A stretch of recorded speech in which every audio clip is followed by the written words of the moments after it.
check out our shirt on Teespring.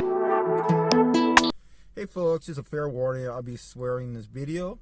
If you don't like it, too bad, and find some video, maybe a kiddie video for you, immature bastard. So I'm going to be talking about a Netflix series, kind of like a dark humor, a dream drama, and it is called The End of the Fucking World, Season 2. So this series came out in 2019. It's like the first season. This season only has 8 episodes. So for this video, I'm not going to get too much details about it. I'm going to mostly talk about the plot lines and talk about maybe there'll be a season 3 in the future. We'll see what happens.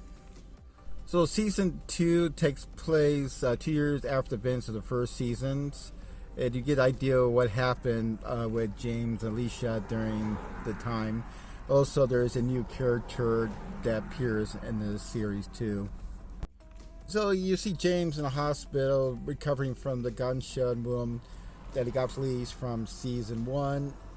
During this time, his father died, and he had to find a place for him to scatter his ashes. So most of the series of him just carrying it around his urn, a baby.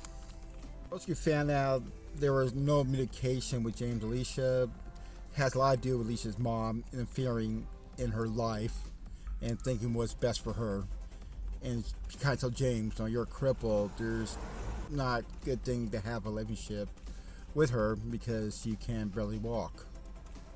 So her mom makes him write a letter explaining that they're better off not talking with each other. James starts looking for her because he gets this mysterious letter in the mail with a bullet envelope, and thinks is from Alicia trying to send him some kind of message or something. So he goes in his car and starts looking for her. At the same time, he is living in his car with his dad's remains in the urn. And he meets Alicia. Her mom divorced her stepdad. You don't see the twins at all in the series. I guess they choose to live with the dad because these are like little kids. So they moved to some forest in Europe. A job, a waitress at her diner that has barely any kind of customers coming in or out. But she's still traumatized what happened the first season of James killing that one guy because she's about to sexually assault her. And James getting shot, almost getting killed, and the letter that James sent to her because of her mom's interference of her life. So pretty much, she's pretty much dead inside. She's not the same outspoken person from the first season. She's just an old soul of it.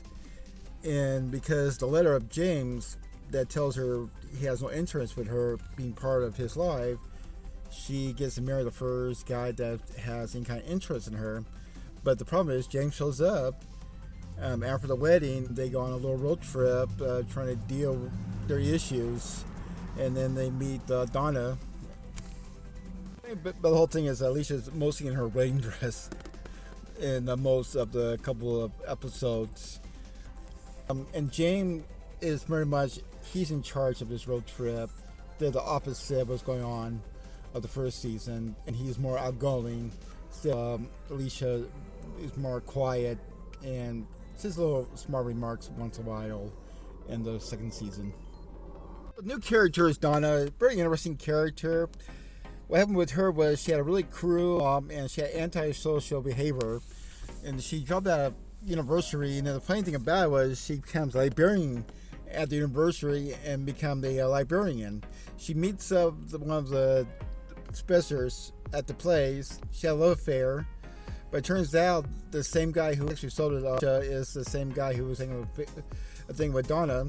And she later on found out that James killed her lover, and she most of the series trying to figure out how to kill them, and she found a way of pretending to become a hitchhiker, and then they pick her up, and then suddenly they have problems with the carcass. She was like sabotaging it, and that's pretty much the first season of her trying to find a way to kill them. And then James and Lisa trying to figure out how to deal with their emotions because unfortunately Lisa is married and she had a husband that she ditched for James. Didn't say too much about the series. It's a little different the first season, but there's always some kind of road trip going on, and weird things happen with these two kids. and you got this one psychopath who's planning to kill them. Makes things more fun for them. But I liked it. It's really dark sense of humor, and I think it's kind of true how characters act dealing with strange things. Really like most teen dramas, my opinion. But it's really dark sense of humor to it, add more twist to it, and there also be a lot of wackiness going on in the series. But I think it's a pretty good series. Part 2. Unfortunately, season 3 may never happen. It's been almost 2 or 3 years since second season came out. They're having little issues. One of the actors don't want to, or hasn't decided to do it or not.